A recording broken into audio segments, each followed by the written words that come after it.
Alhamdulillah akhirnya warga Indonesia, rakyat Indonesia berhasil untuk mencegah politik dinasti terus berkembang di Indonesia. Peringatan darurat ini akhirnya membuat pemerintah mengikuti putusan dari Mahkamah Konstitusi untuk pemilihan kepala daerah di seluruh Indonesia nantinya.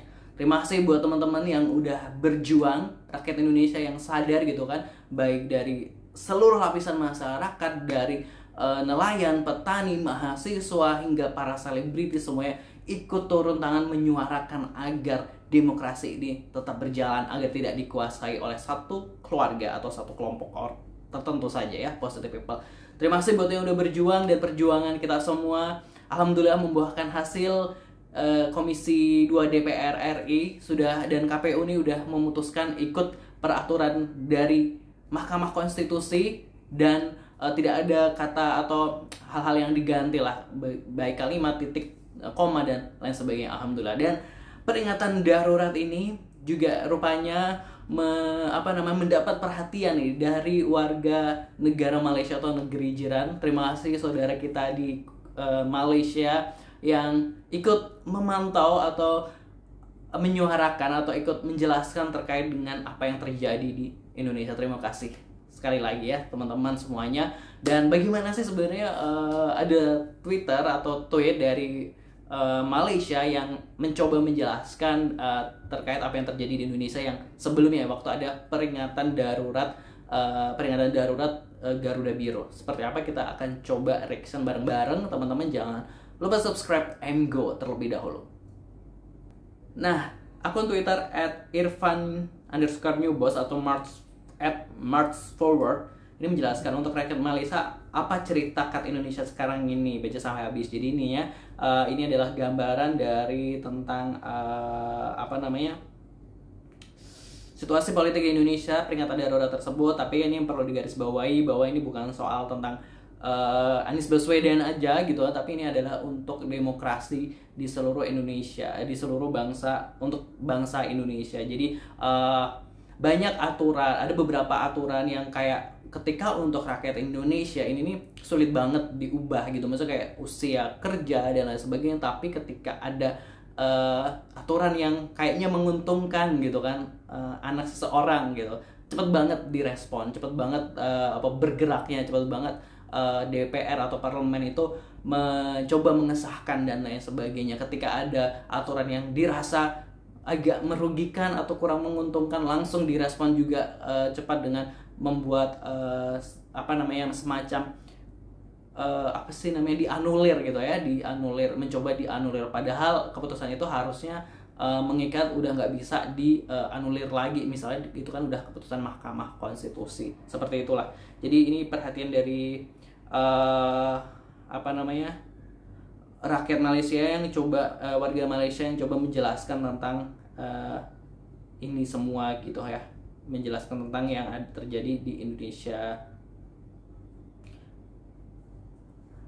Ada yang komen, jadi peringatan darurat itu untuk bahkan mogok tuh kerajaan Indonesia sendiri keluarkan. Ada yang komen, malu-maluin diliatin tetangga. Dear Malaysia, mohon bantu doa agar Indonesia bisa merdeka kembali dari keluarga haus kekuasaan. Ada yang komentar seperti itu ya. Terus ada the point is dinasti sedang dibangun. Terus aduh, sampai dilirik sama jiran, kasus ini semua karena keluarga, viral sampai negara tetangga dong gitu. Wow, viral sampai Malaysia ya, lagi digosipin tetangga. Samtrifa bahasa Indonesia, pemerintah, government, kerajaan, kingdom buat negara yang diketahui, raja, contoh Raja Saudi, Raja Brunei. Itu. Ada yang komen, isu besar nih kat Indonesia kalau kerajaan ini baru demokrasi terbuka, harap dorang tak kacau perubahan yang baik ini. Tuh.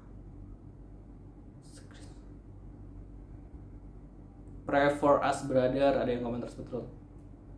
Ternyata negeri tetangga ikut memperhatikan apa yang terjadi di negeri Konoha ini.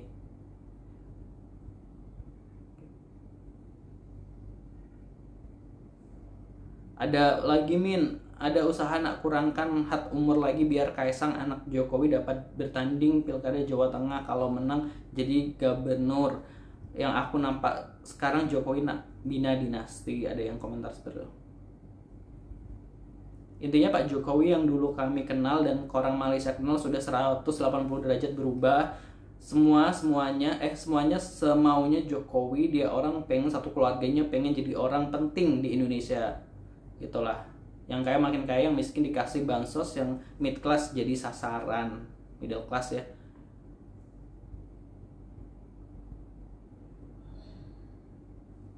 Buat orang yang tak tahu apa masyarakat sini, coba ada satu orang harus segera tahu, yaitu seperti itulah komentarnya. Ada yang tulis komentar, Min bisakah nih jadi warga Malaysia? Waduh, ini ada warga Indonesia yang pengen jadi warga negara Malaysia. Sebenarnya bisa aja gitu, tinggal cari aja cari tahu mekanisme sebelum menjadi warga negara Malaysia. Gitu. Yang kalian dengar di sana Indonesia baik-baik saja, sebenarnya Indonesia ekonomi sedang turun, korupsi merajalela, kemiskinan, pengangguran meningkat, negara ini sudah dinasti bukan lagi demokrasi. Wow. Gitulah. Jadi itu tadi positive people, bentuk perhatian atau respon juga dari negeri jiran Malaysia, warganya juga ikut memperhatikan kondisi politik di Indonesia. Apalagi ini juga berdampak besar buat rakyat Indonesia. Pokoknya terima kasih dan alhamdulillah perjuangan rakyat Indonesia kemarin itu di yang hari Kamis puncaknya itu membuahkan hasil. Alhamdulillah. Terus kawal demokrasi Indonesia agar tetap berjalan dengan baik. Terima kasih sekali lagi responnya. Pastinya jangan lupa subscribe. I'm Go. Wassalamualaikum.